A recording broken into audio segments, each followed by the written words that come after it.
My Hindi my Urdu की 104वीं मुलाकात में मैं मोइन शम्सी हाजिर हूं लेकर Q&A नंबर 5 यानी सवाल जवाब की सीरीज का 5वां एपिसोड।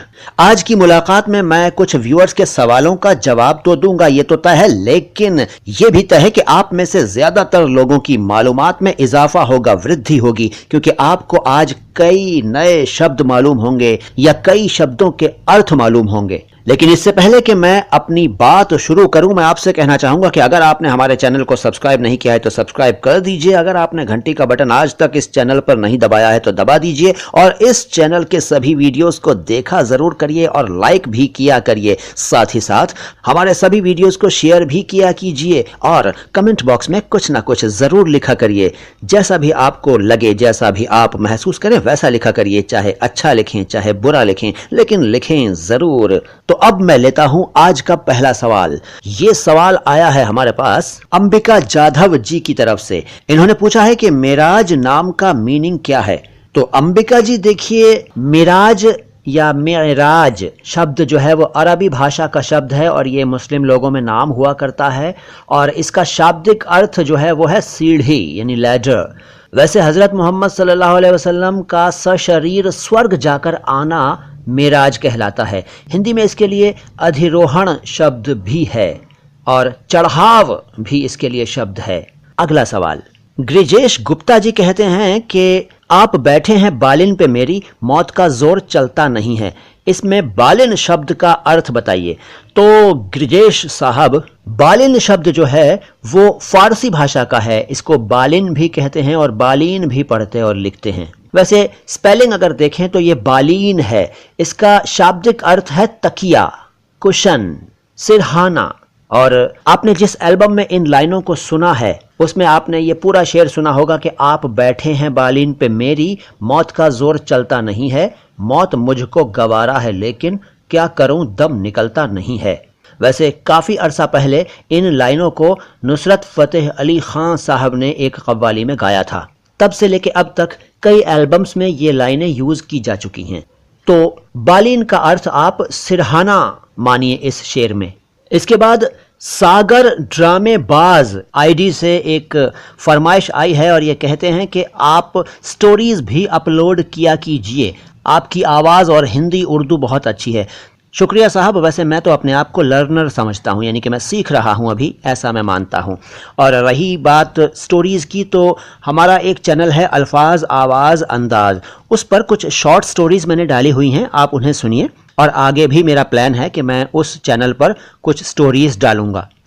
फिर सुमन साहा जी पूछते हैं कि how to talk Hindi with clarity, have any exercise for practice. तो सुमन जी देखिए, सबसे पहले तो मैं आपको वही बात कहूंगा जो पहले कह चुका हूं कि सबसे पहले आपको हिंदी पढ़ने का अभ्यास करना चाहिए। ज़्यादा से ज़्यादा हिंदी पढ़ा करिए, शब्द शक्ति बढ़ेगी, हिंदी के तरह तरह के शब्दों से परिचय बढ़ेगा, परफेक्शन आएगा। उसके बाद दूसरों को सुना करिए जो अच्छी हिंदी बोलते हैं, उनके लेक्चर्स, उनके भाषण सुना करिए और वैसा ही बोलने की कोशिश किया करिए। यही एक्सरसाइज है, यही प्रैक्टिस है। अगर आप ऐसा लगातार कुछ दिनों तक करेंगे तो यकीनन आपको फ़ायदा होगा। उसके बाद गोवर्धन मीना जी ने कहा है कि अ और ए में अंतर, बस इतना ही लिखा है। अब इनकी बात से मैं ये समझ रहा हूँ कि ये अ और ए में अंतर जानना चाहते हैं। तो देखिए गोवर्धन जी, अ और ए में अंतर तो ज़मीन आसमान का है, लेकिन हाँ, कुछ लोग अ को ए कहते हैं। ख़ासतौर से हरियाणा के कुछ भागों में और पश्चिमी उत्तर प्रदेश के कुछ ज़िलों में ए, बे, कै, खे, गे, घे ऐसे बोला जाता है।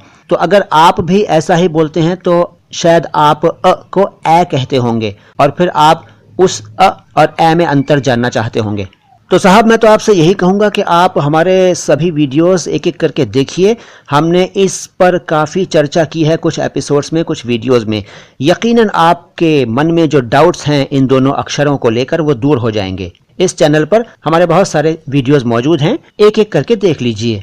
उसके बाद काशिफ अली पूछते हैं कि तकाजा का क्या मतलब होता है। तो काशिफ साहब, तकाजा अरबी भाषा का शब्द है।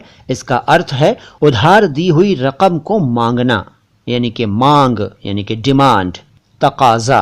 इसी का एक बिगड़ा हुआ रूप आजकल हिंदी भाषी प्रदेशों में कहीं कहीं चलता है और वो है तगादा।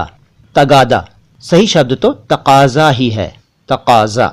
फिर अर्जन सिंह साहब कहते हैं कि क्या आपके लिए ये मुमकिन है कि हर हफ्ते आप कोई 20 से 50 उर्दू के लफ्ज़ों का मतलब और उनका इस्तेमाल समझा दें?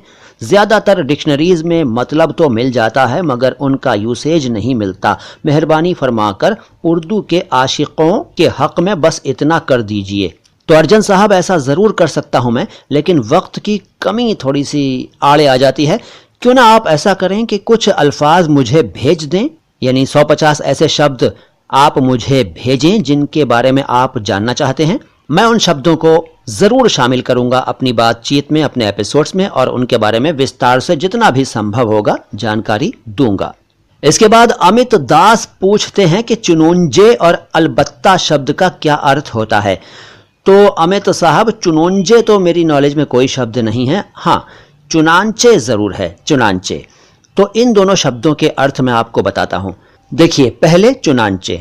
चुनांचे फारसी भाषा का शब्द है। इसका अर्थ है accordingly, therefore, so that, in such a manner, अतः, इसलिए, नतीजतन वगैरह।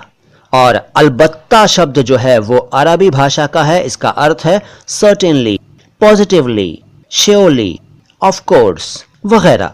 इसके बाद एक मैसेज मेरे पास आया है प्रतीक गुप्ता साहब का। ये पूछते हैं कि मुखातिब क्या होता है। तो प्रतीक साहब, मुखातिब अरबी भाषा का शब्द है। इसका शाब्दिक अर्थ है संबोधन करता, यानी कि बोलने वाला, यानी कि बात करने वाला, मुखातिब। वैसे आपकी जानकारी के लिए बता दूं कि एक शब्द मुखातब भी होता है जिसका इस्तेमाल ज्यादा नहीं होता, लेकिन शब्द तो होता है मुखातब। मुखातब का मतलब होता है वो इंसान जिसको संबोधित किया जा रहा हो। यानी कि अगर मैं आपसे बात कर रहा हूं तो मैं मुखातिब हूं और आप मुखातब हैं। मुखातिब और मुखातब, ये दोनों ही शब्द खिताब शब्द से बने हैं और खिताब शब्द का अर्थ होता है संबोधन, संबोधित करना, स्पीच, कन्वर्सेशन। वैसे टाइटल यानी उपाधि को भी खिताब कहते हैं। और इसी से मिलता जुलता एक और शब्द है खुतबा। खुतबा का अर्थ होता है भाषण, बयान, सर्मन, ओरेशन, प्रोलॉग, प्राककथन, उपदेश वगैरह। और एक और मिलता जुलता शब्द है खतीब। खतीब का अर्थ होता है a preacher, a public speaker, an orator, यानी उपदेशक। और खतीबह भी होता है। खतीबह का अर्थ होता है female preacher, female public speaker, female orator, यानी महिला उपदेशक। तो देखिए कितने सारे शब्दों के बारे में मैंने आपको बता दिया। यकीनन आपके ज्ञान में कुछ ना कुछ वृद्धि जरूर हुई होगी।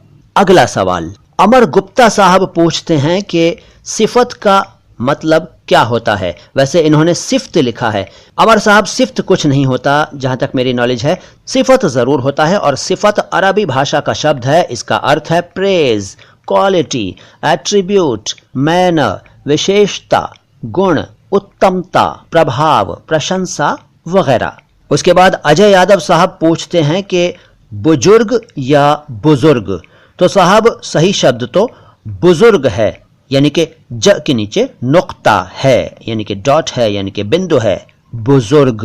नेक्स्ट क्वेश्चन, सुनील गुप्ता साहब ये चाहते हैं कि मैं कुछ ऐसे अल्फाज की लिस्ट बनाकर उनको दे दूं जिनको कि वो गीत, गज़ल और नज़्म वगैरह लिखने में इस्तेमाल कर सकें। तो सुनील साहब, अगर आप हमारे तीनों चैनलों के सारे वीडियोस ध्यान से देख लें, सुन लें, तो आपको यकीनन सैकड़ों अल्फाज ऐसे मिल जाएंगे जिनका कि आप इस्तेमाल अपने नगमों में, गीतों में, गज़लों वगैरह में कर सकेंगे। लेकिन फिर भी अगर आप कुछ मखसूस अल्फाज यानी कुछ विशिष्ट शब्दों के बारे में जानना चाहते हैं तो आप ऐसा करें कि मुझे हिंदी में वो शब्द लिख दें, मैं उनका उर्दू अनुवाद या उनके उर्दू पर्यायवाची शब्द आपको बता दूंगा। इसके बाद चुन्नू सूरी प्यार आईडी से एक मैसेज आया है और ये कहते हैं कि चुन्नू सूरी कैसे लिखेंगे। तो चुन्नू साहब, शायद आप ये जानना चाहते हैं कि उर्दू में ये नाम कैसे लिखा जाएगा। तो देखिए साहब, इस तरह से लिखा जाएगा उर्दू में, चुन्नू सूरी। फिर इसके बाद अजय यादव साहब कहते हैं कि ग का सही उच्चारण लेकर कोई जानकारी दे सकते हैं। जैसे कि कई जगह देखने में आता है कि इसे संस्कृत में या पुराणों में अलग उच्चारण के साथ बोला जाता है। तो अजय साहब, ये सही है कि ये जो ग उच्चारण है पहले ये नहीं था असल में ये अक्षर जो है ज्ञ, ये सुनने में ऐसा लगता है जैसे आधा ग और य को मिलाकर बना होगा, लेकिन ऐसा है नहीं। ये बना है ज यानी कि आधा ज और न्या को मिलाकर, आधा ज प्लस न्या, इनको मिलाने से ये अक्षर बना है। और इसका सही उच्चारण, जो पुराना उच्चारण था, वो ज्या था, ज्या। इसलिए आपने शायद सुना होगा कि जो बहुत टिपिकल हिंदी बोलने वाले हैं या जो धार्मिक पुस्तकों का अध्ययन ज्यादा करते हैं, तो वो ज्ञान शब्द को ज्ञान पढ़ते हैं, ज्ञान।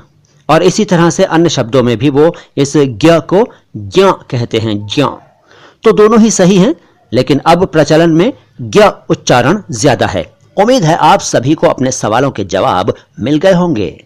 तो बस आज के लिए तो इतना ही, लेकिन आगे भी आपके लिए मजेदार जानकारी लाता रहूंगा। बस शर्त एक है, और वो ये है कि आप मेरी हौसला अफजाई करते रहा करें, मुझे प्रोत्साहित करते रहा करें। और प्रोत्साहित कैसे करेंगे, जाहिर है समझ चुके हैं आप। हमारे वीडियोस को लाइक करके, शेयर करके, कमेंट बॉक्स में कुछ ना कुछ लिखकर, और अगर चैनल को सब्सक्राइब और बेल नहीं किया है तो सब्सक्राइब और बेल करके। सलाम हिंदुस्तान।